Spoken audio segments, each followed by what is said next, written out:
A gente está numa série, o pastor Ivan introduziu no domingo passado, que tem como título, lembram? Os nomes de Deus. Os nomes de Deus. Eu penso que é uma série extremamente cirúrgica e necessária para o tempo que a gente está vivendo. Como eu sempre gosto de pensar na relevância do tema que a gente vai estudar,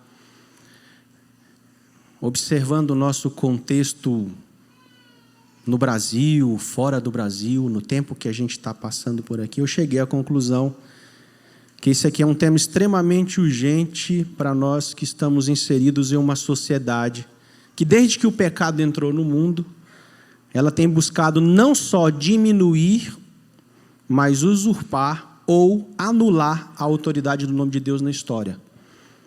Podem observar isso. Há uma tentativa, desde o Éden, desde que o pecado entrou no mundo, de anular, de usurpar a autoridade do nome de Deus, ou de diminuir essa autoridade. A Bíblia nos ensina, e isso é ponto pacífico entre nós, essa tese de que Deus deu ao seu Filho Jesus um nome que é sobre todos os nomes. É a palavra de Deus que diz isso, que garante isso para a gente.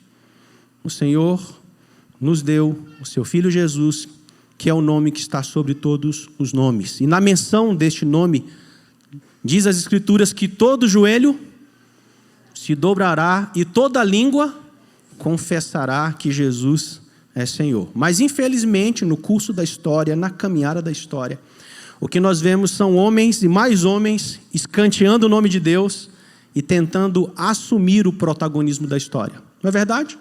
Tem muita gente por aí escanteando o nome de Deus, colocando o seu nome sobre o nome de Deus. Talvez você conheça a expressão, você sabe com quem está falando? Já usaram em algum momento, trazendo autoridade para o seu nome? Essa expressão cheira presunção, viu? Essa expressão cheira carteirada. Eu digo que a carteirinha de pastor só serve para duas coisas: para ir ao presídio ou ao hospital, só. Não tem mais nenhuma outra vantagem, né? Tem gente aí dando carteirada por aí, usando o seu nome como se o seu nome tivesse essa autoridade toda. Se nós olharmos para o momento em que a gente vive no Brasil e no mundo, o que nós vamos ver são alguns homens, pare para pensar comigo, vários homens no Brasil e no mundo, tentando emplacar os seus nomes na história, e muitos outros homens colocando as suas expectativas nas suas promessas terrenas e passageiras. Você acredita que tem gente que coloca a fé e a expectativa no nome do chefe? Aquele cara que indicou você para entrar naquele lugar? Você acredita que tem gente que acredita que isso dá estabilidade?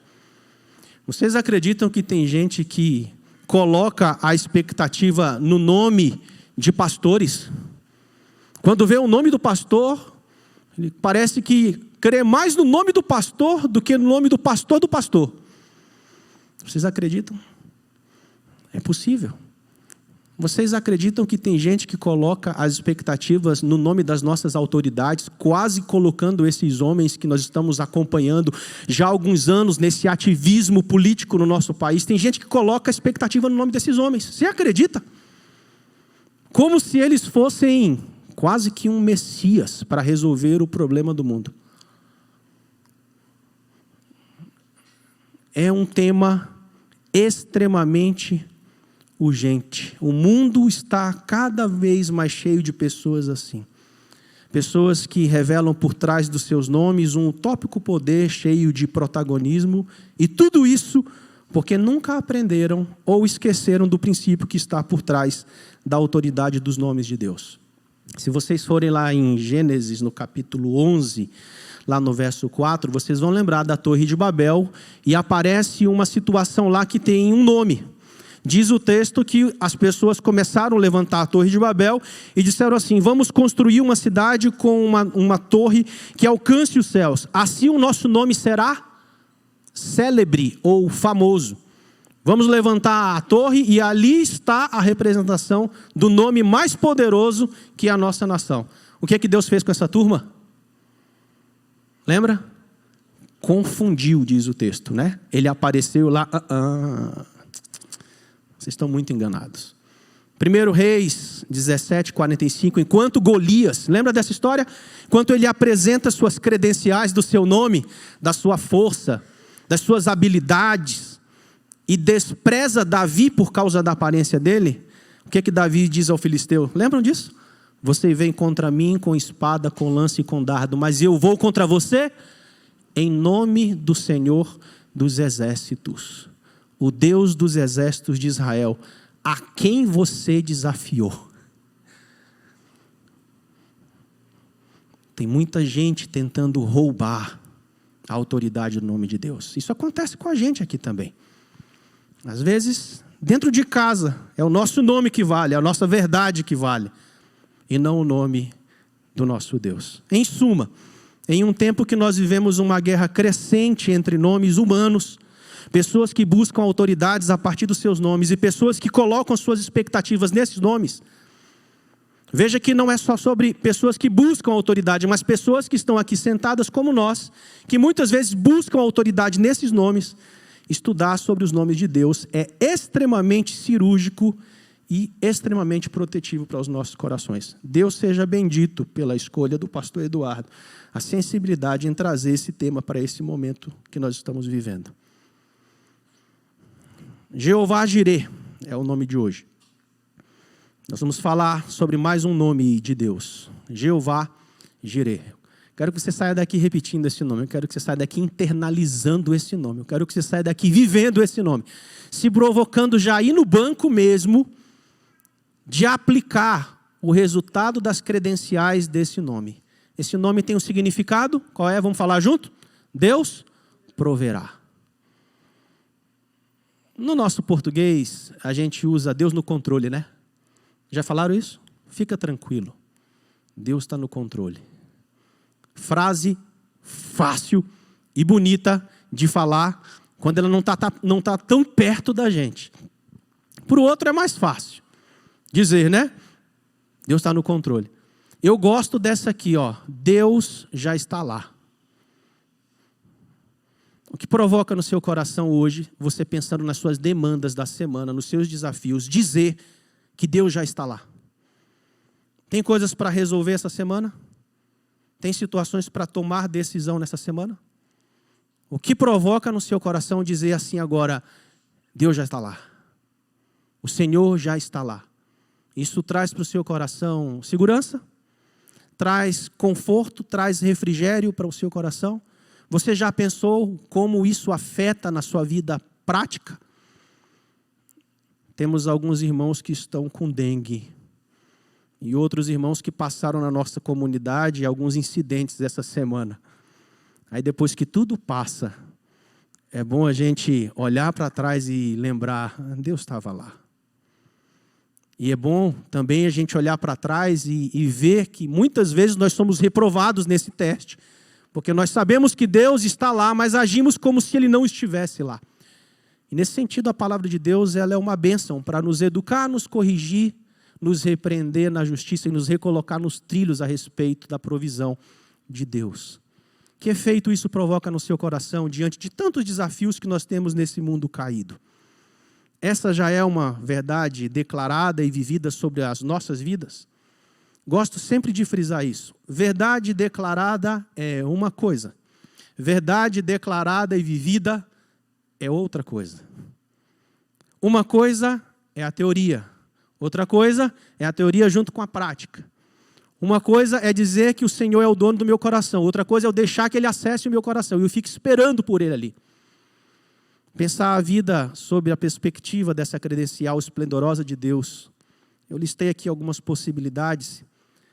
Mentalizar isso, internalizar isso, trazer isso para o coração implica em nos portarmos como filhos de Deus que vivem sob um estilo de vida que a regra é esperar em Deus. Sabia que quem quer se portar como filho de Deus vai ter que aprender a esperar em Deus? Aliás, vai ter que aprender a desenvolver um estilo de vida de esperar em Deus? Porque esse é o propósito até antes da queda. É lá no início.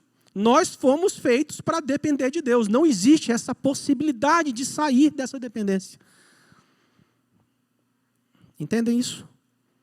Quem deseja viver esperando em Deus vai precisar ficar o tempo todo concentrado nesse atributo da provisão dele. Tenho dito isso para mim muitos irmãos essa semana. Se concentre em Deus. Se concentre em Deus. Você está desconcentrado de Deus. Se concentra em Deus. Internalize esse Jeová Jireh. Quem quer viver sob a perspectiva da provisão vai precisar viver todas as camadas da sua vida sob uma lente espiritual. E isso é uma bênção para nós. Sabe por quê? Uma vez que viver as garantias de Jeová Jireh para os seus nos ajudará a não agredir a nossa mente. Tem muita gente por aí agredindo a mente.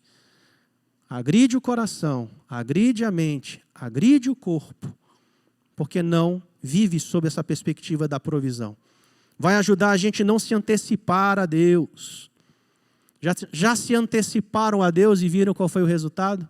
Vai ajudar a gente a não atrapalhar os seus planos que são bons, perfeitos, agradáveis e eternos. Eu não sei você, mas eu tenho pensado que talvez a vida seja simplesmente sobre não atrapalhar os planos de Deus. Parece que viver internalizando essa dinâmica é não mexer os pauzinhos. É não se antecipar. Porque o princípio aqui é justamente que Ele é o Deus que provê. Ele é o Deus que já está lá. Já pensou nisso? O autor de Eclesiastes disse que a gente vive num mundo caído, não é? E diz que o sofrimento, como disse o William hoje aqui pela manhã na pregação, é para todos. Ninguém escapa, né, William? Já pensou que como é abençoador e um refrigério saber que Deus já está lá onde vai acontecer o nosso sofrimento? Jeová Jireh. Jeová Jireh. Primeira vez que isso aparece na Bíblia, está lá no capítulo 22 de Gênesis, no verso 14. E para eu não ficar falando as coisas do meu coração, vamos para a Bíblia agora e que ela fundamente essas aplicações ou esses estímulos que eu trouxe para vocês aqui do que pode acontecer conosco, uma vez que nós conhecermos de fato e aplicarmos Jeová Jireh nas nossas vidas. Em Gênesis 2, 22, é a primeira vez que o Senhor se apresenta na história dessa forma. Quero ler com você o capítulo todo. Essa é uma história conhecida e é fantástico quando a gente lê histórias conhecidas e repetidas na Bíblia, como a palavra de Deus tem a capacidade de se aplicar àquele momento exato da nossa vida. Vamos relembrar essa história? Depois dessas coisas, pôs Deus Abraão à prova e lhe disse: Abraão, o que ele respondeu? Eis-me aqui. Acrescentou Deus: toma teu filho. Um detalhe importante, teu único filho, Isaque. Outro detalhe importante, a quem amas, e vai-te à terra de Moriá. Oferece-o ali em holocausto sobre um dos montes que eu vou te mostrar. Levantou-se, pois, Abraão de madrugada, e tendo preparado o seu jumento, tomou consigo 2 dos seus servos e a Isaque, seu filho. Rachou lenha para o holocausto e foi para o lugar que Deus lhe havia indicado. Ao terceiro dia, erguendo Abraão os olhos, viu o lugar de longe. Então ele disse aos seus servos: esperem aqui com o jumento. Eu e o rapaz iremos até lá, e havendo adorado, voltaremos para junto de vós. Tomou Abraão a lenha do holocausto e a colocou sobre Isaque, seu filho. Ele, porém, levava nas mãos o fogo e o cutelo. E assim eles caminhavam ambos juntos. Quando Isaque disse a Abraão, seu pai: meu pai, respondeu Abraão: eis-me aqui, meu filho. Perguntou-lhe Isaque: eis o fogo e a lenha, mas onde está o cordeiro para o holocausto?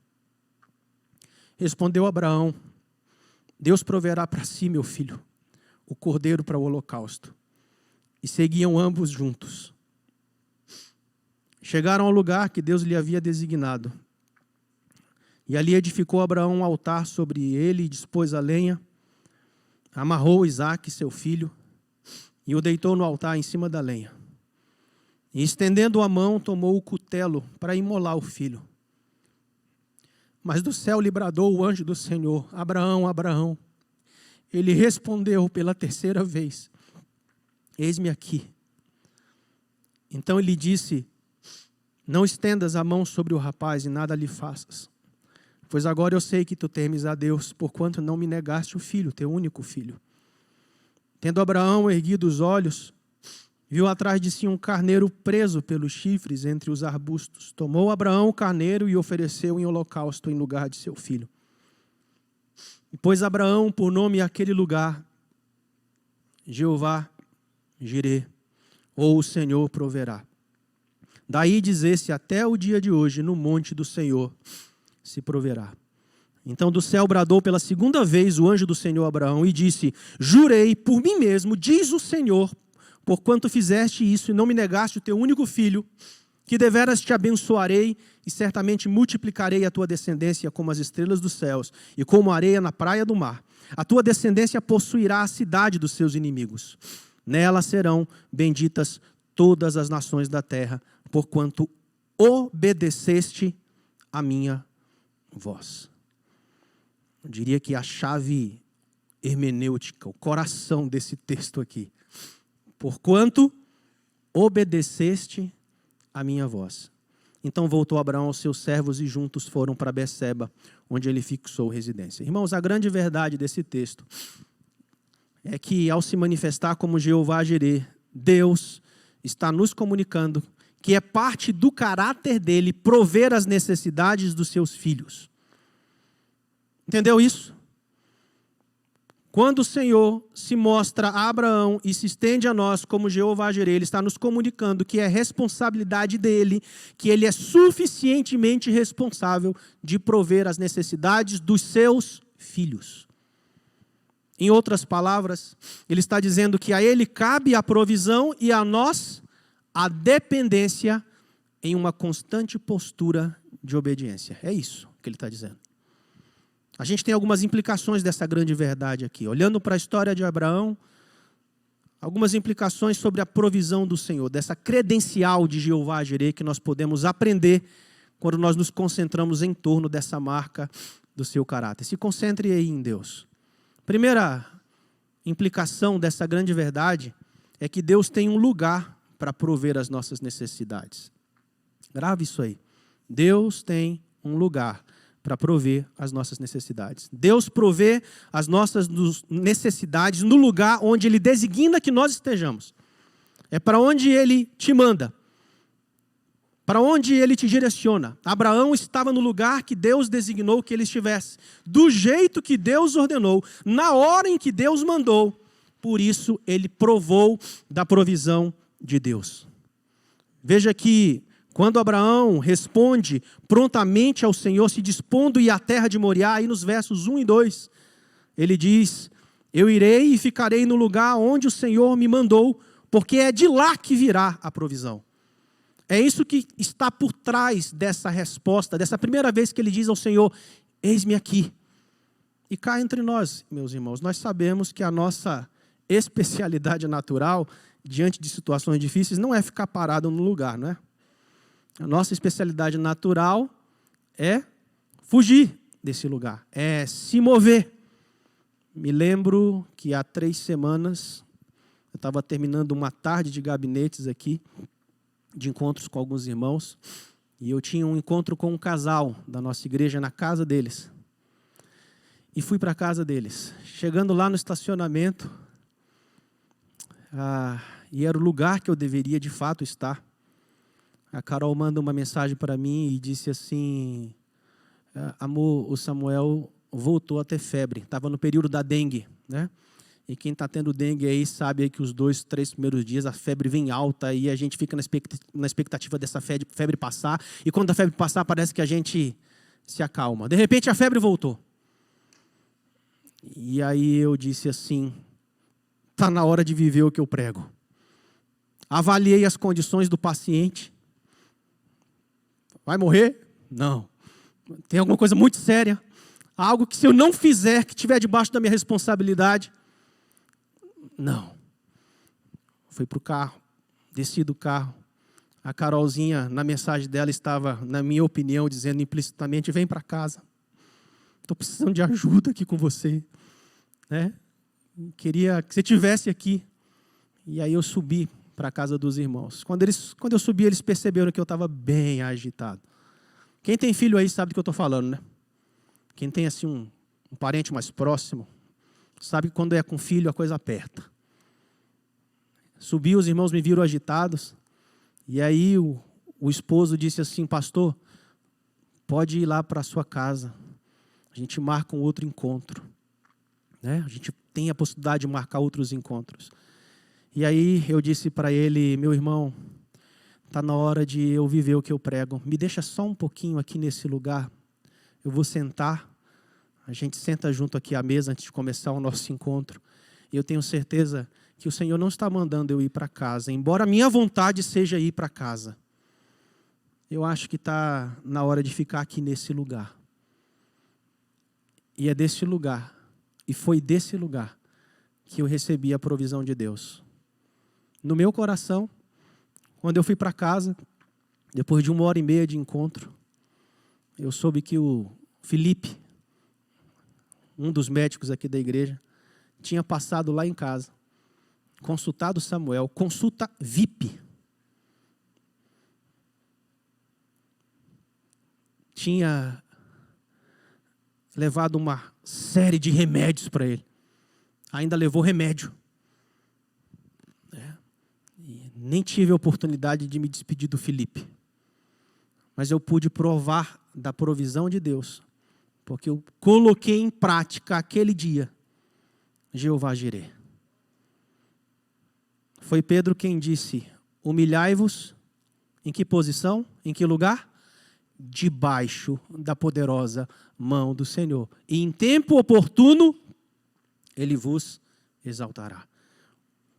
Isso aqui é um imperativo dito quando o povo de Deus precisava ficar firme em tempos de grande hostilidade e fé cristã. Esse é o contexto de 1 Pedro que nós estamos estudando pela manhã. O que me assusta aqui é ver o Pedro que fugiu, agora dizendo o quê? Ninguém foge. Vamos ficar aqui. Preste atenção no que está acontecendo no nosso país e no mundo. Nós não somos chamados para fugir. O Senhor não disse para a gente fugir. O povo estava no cativeiro babilônico, passando momentos como muitos nebulosos e sombrios como nós estamos passando. Teve gente que quis fugir. Ele levantou Jeremias e disse o quê? Escreve uma carta para eles. E vai lá. E diz para eles não fugirem.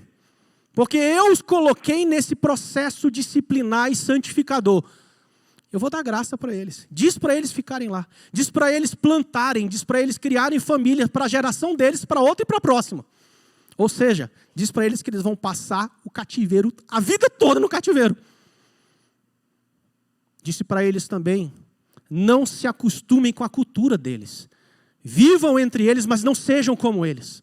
E por último ele disse o quê? Orem por eles. Fiquem aí. Fiquem aí. Se a gente quiser provar do conceito mais profundo da provisão de Deus, a gente vai ter que buscar discernimento do Senhor, para que a gente fique debaixo da poderosa mão. Eu gosto de pensar assim, ó. Tá vendo? A gente faz assim, ó. Sair daqui é extremamente prejudicial à saúde.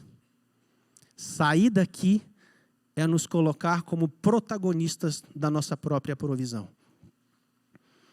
Aqui ele nos ensina que é uma promessa da manifestação do caráter provedor de Deus, da credencial de Jeová Jireh, uma vez que fiquemos debaixo da autoridade do nome do Senhor. É só debaixo. Saiu debaixo, a gente faz o resto do texto. Depois leia 1 Pedro 5, 6, capítulo 5, versos 6, 7 e 8. Saiu debaixo da poderosa mão do Senhor, a gente faz tudo o contrário. A gente traz sobre nós as nossas ansiedades, a gente perde a sobriedade, a gente perde a concentração em Deus e, por último, a gente fracassa na fé. Esse é o resultado de sair de um lugar onde Deus nos colocou. Mas tenha certeza que Deus lhe colocou lá. Sair debaixo da autoridade do nome de Deus não é só deixar de provar da provisão certa dele, mas é ficar extremamente vulnerável aos desejos descontrolados do nosso coração, que por sua vez nos levam aos lugares onde Deus não quer que nós estejamos. Onde são os seus lugares que você está tentando fugir? Já pensou isso? Quer provar da provisão de Deus? Fica aí. Quer sair do casamento? Não. Vai para o teu quarto e começa a orar. Pede ajuda. Começa a orar. Talvez o teu lugar seja no quarto, não fora de casa. Está com problema com os filhos que não se rendem ao Senhor? Fala para o Senhor. Continue falando para o Senhor. Você nem foi feito para convertê-los. Você foi feito para pregar para eles. Está com dificuldade com alguém da igreja, quer mudar de igreja? Talvez seja lá que o Senhor vai tratar. Onde é o lugar? É no seu trabalho? Que tal começar a frequentar mais o banheiro do trabalho para ficar lá 2 minutos orando e buscando o Senhor e dali clamar a provisão de Jeová Jireh? Que tal dentro do carro, ao invés de ficar pensando e ocupando a mente com tantas coisas, ouvindo aquilo que não transforma a mente e o pensamento, começar a orar a Deus dentro do carro, para que isso te dê condições de provar da provisão de Jeová Jireh. Estou te dando algumas ideias práticas que a gente pode fazer. Essa é a primeira implicação. Deus tem um lugar para mostrar a provisão dele. Segundo é que Deus tem um tempo para provar também, para mostrar a provisão dele, para prover as nossas necessidades. Deus provê exatamente quando temos a necessidade. Nem 1 minuto antes, nem 1 minuto depois. Do ponto de vista humano, a resposta de Deus pode parecer até muito tarde, mas ela não é. Nós sabemos disso. A resposta de Deus, ela é certeira. Salmo 46, verso 1. Deus, vamos falar junto? É o nosso refúgio e fortaleza. Ele é socorro bem presente. Bem presente. Hebreus 4,16 diz: acheguemo-nos, portanto, confiadamente, junto ao trono da graça, ao lugar, a fim de recebermos misericórdia e acharmos graça para socorro em ocasião oportuna. E Ele sabe quando a ocasião é oportuna. Fico imaginando aqui, irmãos, se nesse texto Abraão tentasse resolver essa pauta no tempo dele. Já pensou?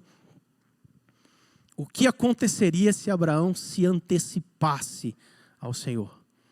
Ele poderia se adiantar a Deus. Ele poderia prover uma solução para a situação, mas ele não fez isso. Ele poderia retardar a ordem de Deus. Não vou ficar aqui cozinhando, vou ficar enrolando aqui até quando eu tiver coragem de fazer o que Deus mandou eu fazer. Já pensou se Abraão fizesse isso? Mas não é isso que ele faz segundo o texto. O texto mostra que os movimentos que ele fez... Leia depois com calma esse texto novamente em casa. Os movimentos que Abraão fez foram exatos. Foi sem titubear. Foi conforme o tempo de Deus. E mesmo sem saber como seria o final da história, ele não retarda o tempo tentando boicotar os planos de Deus, nem apressa tentando ser a solução para a situação. Abraão aqui não está interessado em saber como vai vir a provisão e quando vai vir a provisão. Ele está interessado aqui em obedecer. Fazer a coisa acontecer. Enquanto o Senhor não provê, dizem os versos 3, 4 e 5, que Abraão fez o quê? Olha essa narrativa, olha esses verbos. Ele levantou-se de madrugada e, tendo preparado o seu jumento, tomou consigo 2 dos seus servos e a Isaque, seu filho.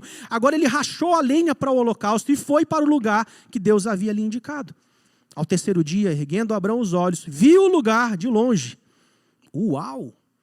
Ele poderia mudar aqui. Puxa, foi tão rápido. Sério que eu vou ter que sacrificar o meu filho agora? Então disse aos seus servos: esperem aqui com o jumento, e eu, o rapaz, iremos até lá, e havendo adorado, voltaremos para junto de vós. Meus irmãos, Abraão não estava preocupado em saber quando Deus entraria com provisão. Ele estava simplesmente concentrado em obedecer ao Senhor. Abraão aqui já é um senhor experimentado. Eu gosto de falar cadenciado. Menos impetuoso quando eu era no início do ministério. Ele já está aqui. Né? Ele não tenta mais se antecipar à provisão de Deus. Como ele fez lá no capítulo 13. Quando ele responde ao Senhor, a primeira atitude dele é o quê? Se colocar como provedor diante da situação da esposa dele. Vou inventar uma história aqui para salvar a minha esposa. Ele não tinha entendido nada ainda. Aqui, ele obedeceu. Aqui, ele se moveu no timing certo. Ele providenciou o que estava ao seu alcance. Gente, Abraão foi para o culto. Vocês acreditam nisso? Foi para o culto. Cultuou. Diz o texto que ele adorou o Senhor lá. Sem se preocupar o que ele ia fazer depois do culto aqui, não. Não. Deus está lá. Deus está lá. Deus proverá. E ele cantou isso. E ele alimentou o coração com isso. Refrigerando a sua alma naquele momento ali. Diz o texto que ele adora o Senhor e ele retorna. Em dias muito difíceis para o povo de Deus, o profeta Isaías também buscando encorajar o povo a se manter em espera pela provisão de Deus, disse o quê? Mas os que esperam no Senhor renovam as suas forças, sobem com asas como águias, correm e não se cansam, caminham e não se fatigam. Percebam que há provisão garantida no caminho, mas para quem? Para quem é a provisão? Somente para quem espera no Senhor. Sair da posição de espera é assumir a posição de Deus. É antecipar-se a Ele, é tentar controlar o que não está sob o nosso controle. É fazer coisas que não fomos chamados para fazer. Na prática do aconselhamento, quem já está um tempinho nessa estrada, sabe que hora ou outra nós somos tentados a fazer o papel do Espírito Santo numa conversa. Não pode. Não pode.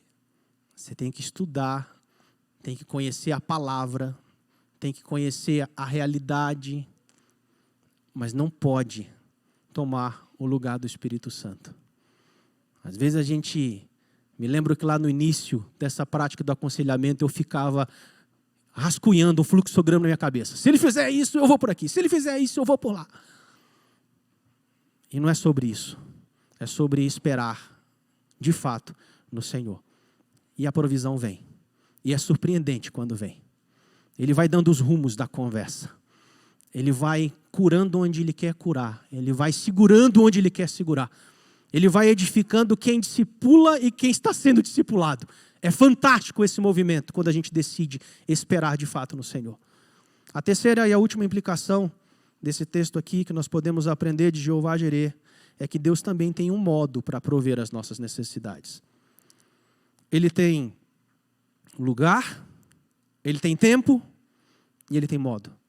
Ele pode fazer isso por caminhos naturais, Ele também pode fazer por caminhos sobrenaturais. Ele é Deus. Veja que Deus não enviou um anjo com um sacrifício. Ele não mostrou um cordeiro, mas Ele mostrou um cordeiro preso pelos chifres. Abraão só precisava de um cordeiro, só um. Por isso Deus não lhe mostrou um rebanho. Bastava um para que a coisa acontecesse. Abraão havia tirado 10 nas matérias de metodologia e didática na escola de Deus. Aqui ele tirou 10. Se observarmos os versos 7 a 11, nós vamos perceber que ele não mudou nenhum passo que Deus havia dado a ele. Ele não mudou nenhum passo. Verso 6 diz que primeiro ele tomou a lenha do holocausto e a colocou sobre Isaque e levou nas mãos o fogo e o cutelo, e assim eles continuaram caminhando juntos.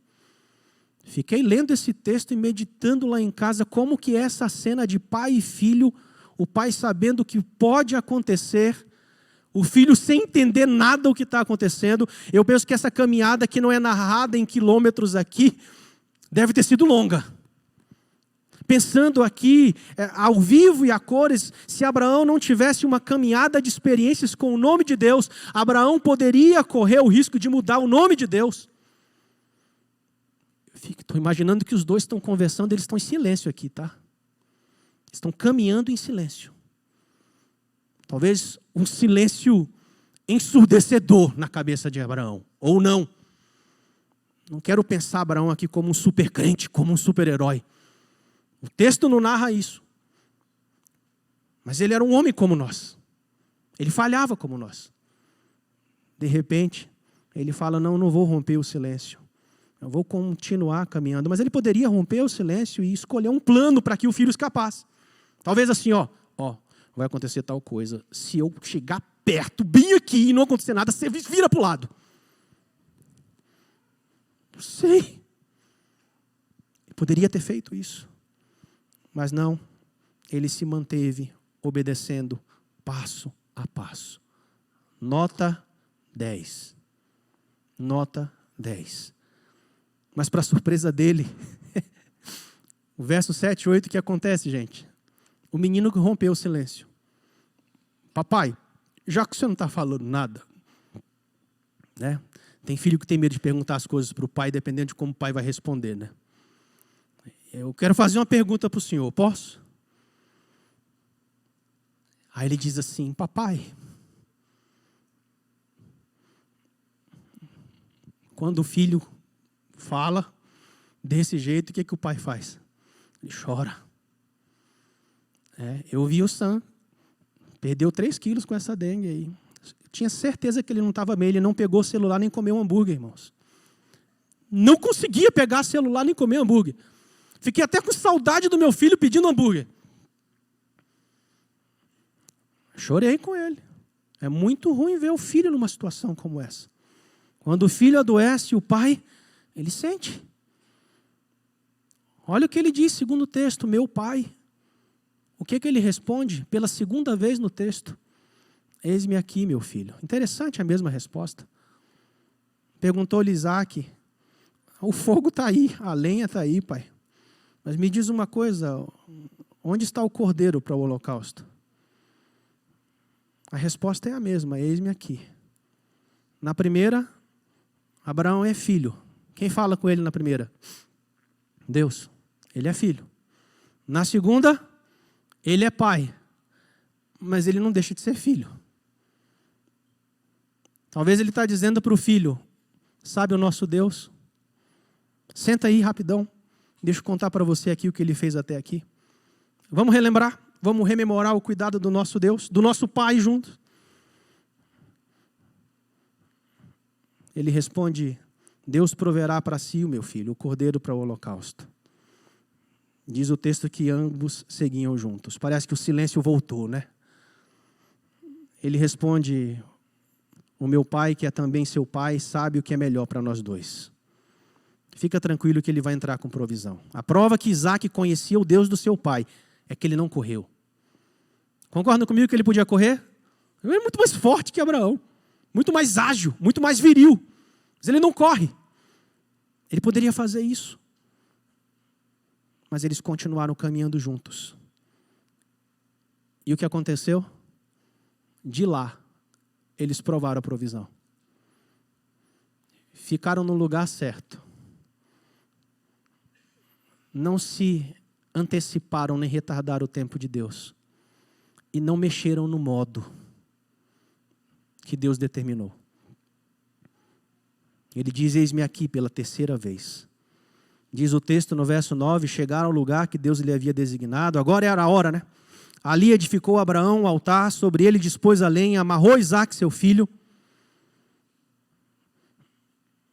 Já tiveram a experiência de colocar o filho pequenininho numa dessas máquinas de ressonância, que às vezes tem que amarrar ele pequenininho para não se mexer? É terrível. Já teve a experiência de o seu filho ter que fazer uma cirurgia, você ter que se despedir dele com aquela anestesia lá, você diz tchau e não sabe se vai voltar? Estou imaginando aqui. Diz que ele deitou o altar em cima da lenha, estendendo a mão, tomou o cutelo para imolar o filho. Mas do céu, lembra de Hebreus 4,16? Do trono de graça, lhe bradou o anjo do Senhor, Abraão, Abraão. Ele respondeu o quê? Estou aqui. Ainda estou aqui. Com medo, mas eu estou aqui. Inclusive já fui para a igreja, já teve culto e tudo, mas eu estou aqui. Acho que significou assim, ó. Eu tive medo, mas eu não duvidei. Eu tive medo, mas eu não saí do lugar que o Senhor me mandou.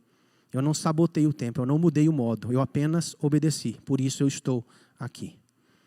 O que é que o Senhor disse a ele no verso 12? Não estendas a mão sobre o rapaz e nada lhe faças. Pois agora eu sei que temes a Deus, porquanto não me negaste o filho, o teu único filho. Tendo Abraão erguido os olhos, viu atrás de si um carneiro preso pelos chifres. Imagina a felicidade desse homem. Tomou Abraão o carneiro e o ofereceu em holocausto em lugar do seu filho. E pôs Abraão por nome aquele lugar, o Senhor proverá. Escolhe aí se colocar de fato diante da provisão do Senhor nessa semana e marque aquele lugar ou aqueles vários lugares na sua caminhada com o nome Jeová Jireh. Quais lugares o Senhor tem se manifestado a você? Eu concluo dizendo que aqui o que é mais extraordinário nesse texto é que Jeová Jireh representa um evento muito maior.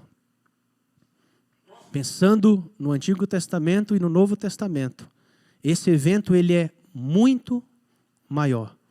A profecia de Abraão se tornou realidade. Deus providenciará o cordeiro para o holocausto, meu filho, respondeu Abraão. E Abraão chamou aquele lugar de Jeová Jireh. Até hoje as pessoas usam esse nome como provérbio. No monte do Senhor se providenciará. No monte do Senhor se proverá. Ela se tornou temporariamente realidade quando Abraão levantou os olhos e viu um carneiro preso pelo chifre em arbusto. Mas ela se tornou completamente realidade quando Jesus se entregou na cruz pelos nossos pecados. Por isso que é uma realidade muito pequena diante do que viria pela frente. Essa é a maior provisão. Qual é a maior provisão, irmãos? A salvação das nossas almas. Você está guardado no Senhor. O Salmo 90, verso 1, o salmista diz que Deus tem sido nosso refúgio de geração em geração. Talvez para o homem pós-moderno o conceito de refúgio é muito físico. Mas ali é mais profundo, é o refúgio da alma. É o refúgio da alma. O Salmo 121, quando ele está no meio da peregrinação até Jerusalém, com a sua família, ele sente medo e ele pergunta, Senhor, eu olho para os montes e aí eu fico me perguntando de onde que me vem o socorro. Ele diz o quê? O meu socorro vem do Senhor que fez os céus e a terra. No verso 4 ele fala sobre o guarda de Israel. No verso 8 ele diz que ele vai aguardar a entrada e a saída. Ele vai guardar a alma. Essa é a nossa maior provisão. E se você não está debaixo dessa provisão, corra rapidamente para provar dela.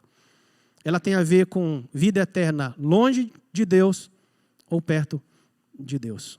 Essa provisão completa a nosso favor foi consolidada em um lugar, que é o Monte do Calvário, num determinado tempo, quando Jesus veio encarnado, viveu, morreu e ressuscitou e prometeu voltar para nos buscar, e de um modo sobrenatural, quando o Pai entregou seu Filho para morrer a nossa morte, para que assim vivêssemos a sua vida. Se nós cremos nisso, nós podemos responder à pergunta retórica que o apóstolo Paulo fez aos Romanos, lá no capítulo 8, verso 32. Se ele não poupou nem mesmo seu próprio Filho, mas o entregou por todos nós, acaso não nos dará todas as outras coisas? Sim, Ele dará. No monte do Senhor se providenciará Jeová Jireh, o Senhor da providência. O nome que está acima de todo nome. O único capaz de oferecer provisão para o nosso espírito, para as nossas emoções, para as nossas demandas físicas, aqui e na eternidade. Simplesmente por quê, irmãos? Porque Ele é o início, o meio e o fim. Simplesmente porque antes de nascermos, independente das nossas necessidades, Ele já estava lá. Vá para casa hoje lembrando que Ele já está lá. Ele já está lá.